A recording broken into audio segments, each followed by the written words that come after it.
All right, thanks Ken for taking the time out of this interview and it's a big honor to talk with the UFC legend who's been in the sport for a very long time. Well, thank you. All right, for the start of this interview, I'd like to kind of like go on first talk about yourself. So your manager was talking about kind of a place for a home for 100 boys and 100 girls. Could you elaborate on this new thing? Yeah, basically what we're doing is we looked at some property in Burleck, and we're looking to open a facility for 100 boys and 100 girls at two different places.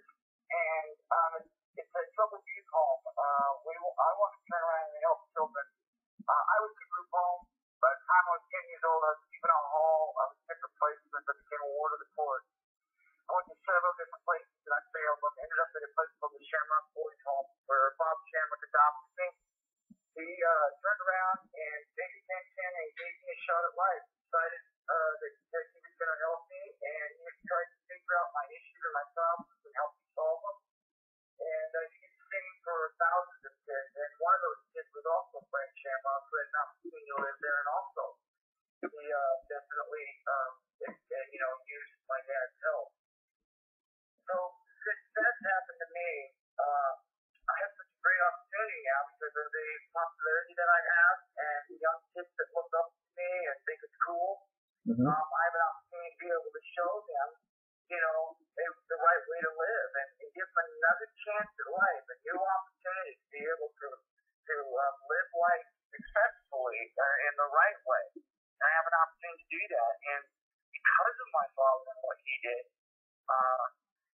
I wouldn't be here today without that. So I want to turn around and do the same thing for, a lot of other kids out there who don't have those opportunities. And that's basically my goal, and that's what I am doing now in my life, is basically going out there and developing and trying to build these homes so these kids have a shot at life. Wow, I'm touched. That's really impressive. I must say, I wasn't informed that, I did not know the story about you and how you were adopted by Bob Shamrock. But wow, I can't believe that you're doing this much for kids who are getting another shot at life.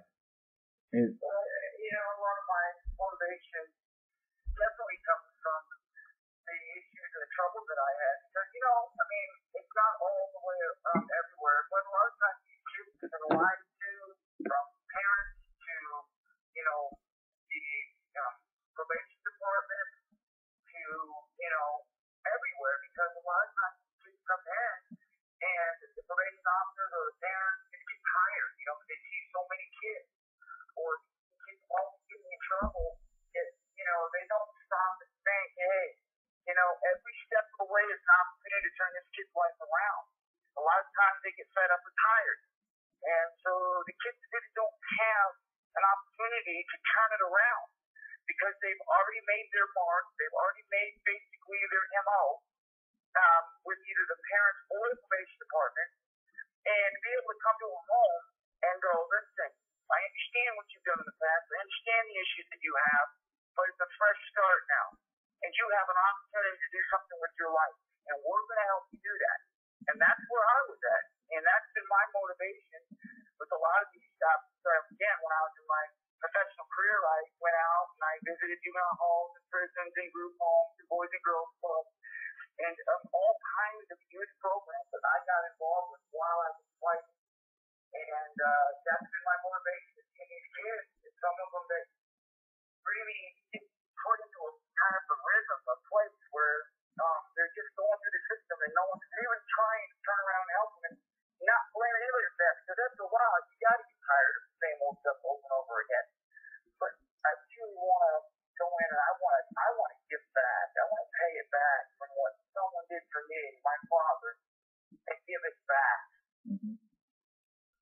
Well, I must say that that's a really good thing you're doing, and I'm very proud of just seeing for your long career to see you give back to the community and give to a very great cause. I'm a heavy supporter for that, and I agree that I'd get tired too if it was the same thing over and over and over again. But one more question about that, like for that place, are you going to are you going to be teaching martial arts to the kids to give them some sort of discipline?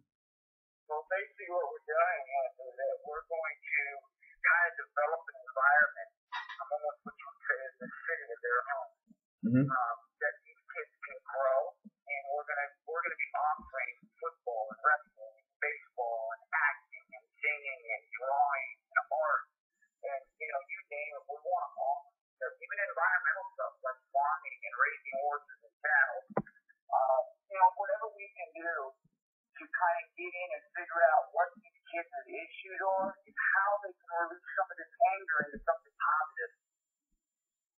Hmm. Hey, we might find another we might see another Ken Shamrock in the UFC or in MMA from this. We could see another one. Well, there's, like my brother. My brother had a lot of issues, and my dad, even when Frank was in prison, my dad went in and visited him, put money on his books, and when he got out, he got his probation department moved so he could come down and live with me and train. So it doesn't stop. You know what I'm saying? Hmm. I've had an opportunity, and I've been done real well with my career, and now my career is coming to an end, and I don't want to just stop. I've been involved with kids the whole time, and I have an opportunity now where I'm going to have some free time, and I'm going to be able to go out there and find these kids and develop into whatever they want to be. All right. Yeah, we spent a little too much time on this topic, but there's another thing that your manager said. You might become a motivational speaker.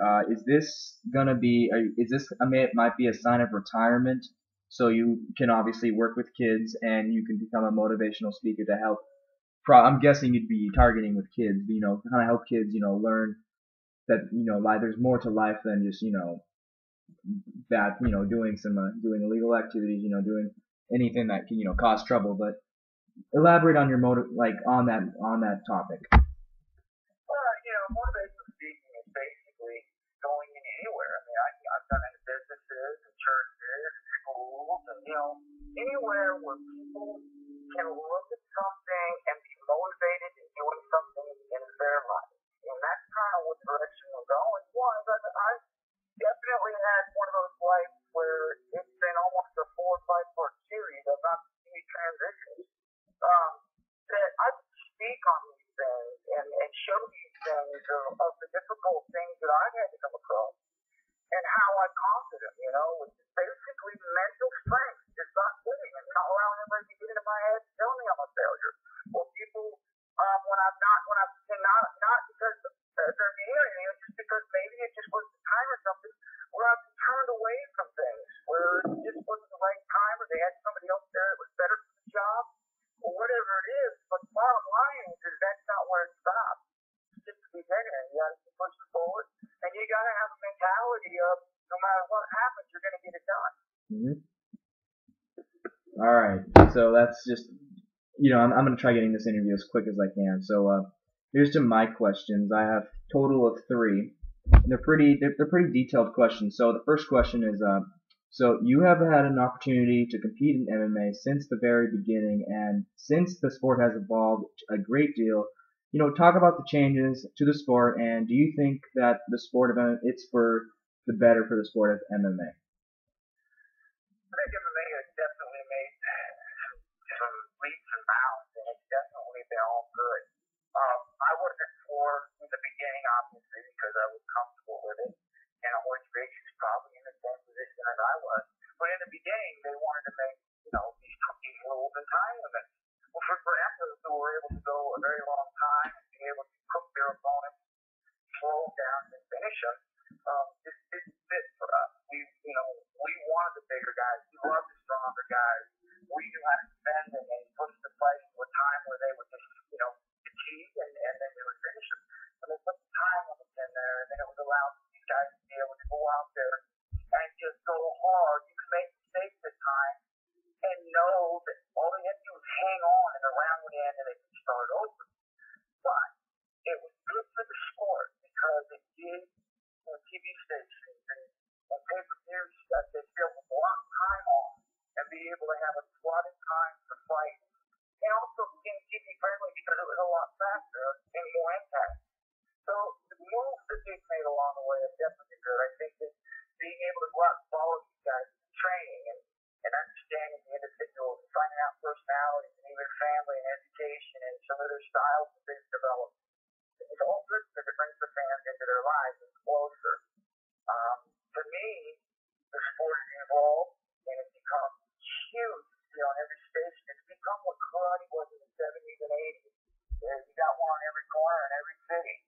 And so it's definitely been leaps and bounds. But, for me, because I'm so involved in MMA and I'm going to always be involved in MMA, I'm always looking at it and trying to figure out how to make something good better. And obviously I'm in the process of doing a league of my own, and I have some changes that I'm going to make. And I think it's going to make the sport faster and better. All right.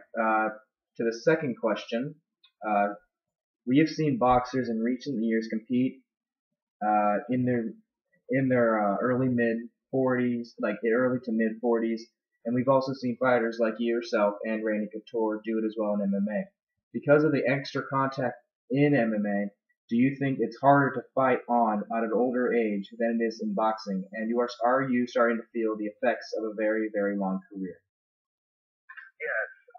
For one, I think to fight longer in your career is a lifestyle.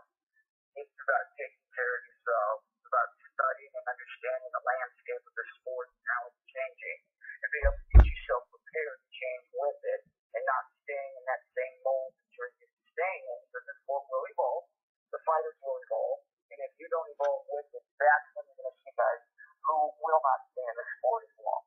At the same time, you'll also make sure the guys can stay in the sport longer and be able to be longer, or guys can turn their sport into their life.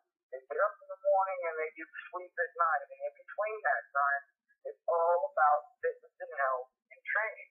They're going to be able to last a lot longer. Not guys that are going out and having fun and not taking their job serious.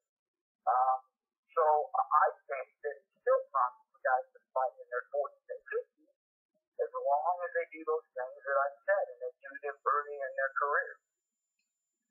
All right. Now to my last question. It's about you and James Toney. So we've all heard of, both boxing and MMA have heard of the proposed matchup between you and James Toney. It now seems that he is going to fight Denis Lebedev on November 4th. Is this fight between you and him is gonna maybe happen in a later date in the future? Well, just from what I've been told, and nothing's been set in stone. Mm-hmm. The fight's still happening. He took this fight because we were not going to fight in November. So he took this fight because he wanted to, keep himself in shape and then drop some weight. He thought that this was a good way for him to stay motivated and stay fit. The fight that I've been told is going to happen between me and Tony is 2 days. One is going to be the last Saturday in January, or I believe February 11th. Those are the 2 dates that I've heard, and with January being the more favorite date. So the last 2 weeks of January or February 11th. Am I correct? No. The last Saturday. Oh, the last Saturday of January. Right. All right, that is about it. I got some questions, after this interview, so just bear with me. So let me stop this video.